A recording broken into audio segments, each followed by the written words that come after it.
Mr. Speaker. I call the member for Swansea. And welcome back. Thank you. Give you the extension. Thank you, Mr. Acting Speaker. Firstly, please allow me to say that I'm absolutely delighted to have resumed my place in this place after what was a sudden and unexpected delay in me coming back at the end of last year. So it's just wonderful to be back here, and thank you to all of my colleagues and members of the other side for their support during my absence. It's good to have you back. Thank you, Mr. Tell. Welcome. Supporting you as well.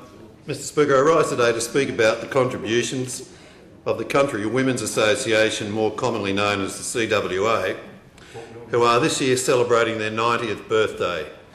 The CWA have a proud history of volunteering, service and contribution to many noble causes and initiatives.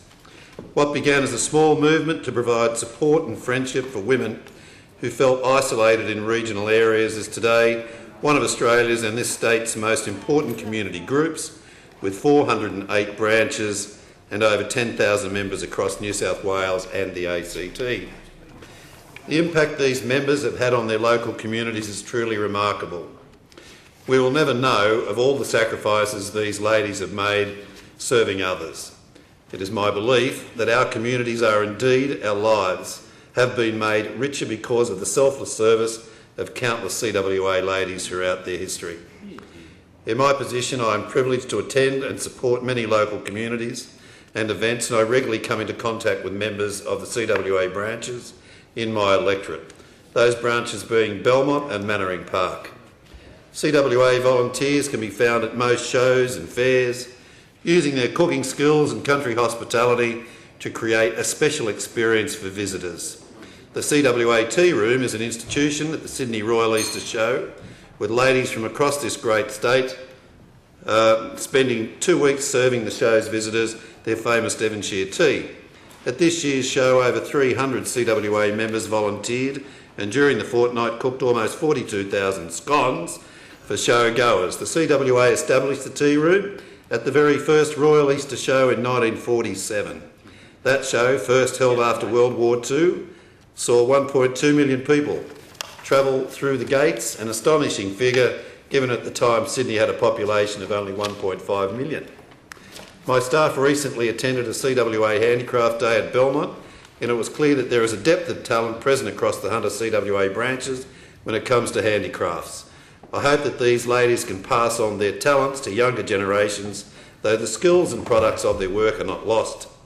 8 ladies from the Mannering Park branch have been chosen to receive awards for their work at the 90th CWA Annual Conference to be held in Blacktown next month. The CWA dedicated sewers and knitters have worked their fingers for many a cause.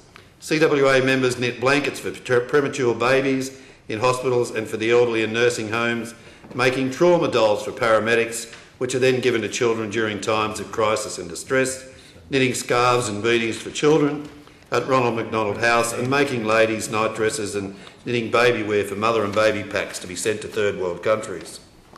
There are CWA members like Sylvia Westerman from the Mannering Park branch who has spent years knitting over 200 quilts. These quilts have been given to terminally ill children at Westmead Hospital. For her efforts, Mrs Westerman will soon be awarded the Order of Australia in Canberra. But it isn't just their cooking and handicraft abilities that have endeared them to the public. It is also the association's wider contributions to the very social fabric of this nation. The CWA Belmont branch also has a proud history of service to the local community. The branch formed in 1945 and today has 81 members, 2 of whom are CWA Life members. Mrs Jess Noble has been a member of CWA for 58 years and Mrs Audrey Peck for 35 years.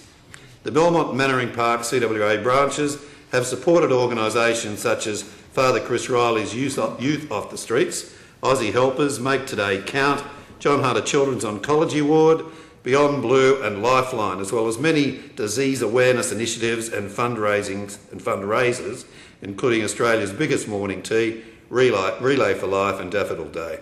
The CWA has lobbied governments on issues concerning women, access to healthcare in rural and regional areas, road conditions and water access, to name a few. In 1936, the CWA of New South Wales contributed £1,000 to assist the establishment of the Flying Doctor Base at Broken Hill. To this day, the association continues to support this vital life-saving service. The great Australian poet Dorothea McKellar once wrote that Australia was a land of drought and flooding plains. The CWA took this on board when they established their Australia Disaster Fund.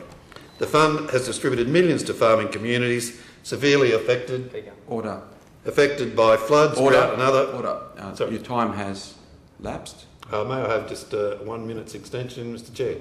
He told us about a minute of how he was great to be back here, so as we can allow He's been away for a while, he's got a lot to say. As long as standing orders allows that. Come on, Gaz. Okay, we good? Finish Thank you. Okay. Floods and other natural disasters affect those on the land. It is clear that the Country Women's Association has never lost sight of who they are and what they stand for. They have lived and worked by the following words for the last 90 years, their motto being honour God, loyalty to the throne, service to the country, through country women, for country women, by country women. No doubt many members of this chamber who have the privilege, like I do, of representing a rural and or regional communities have shared in the hospitality of the Country Women's Association and today will join with me in congratulating them for their fine work. And I thank you for your tolerance, Mr Chair, and my fellow members. Thank you. Thank you. We're proceeding private member statements.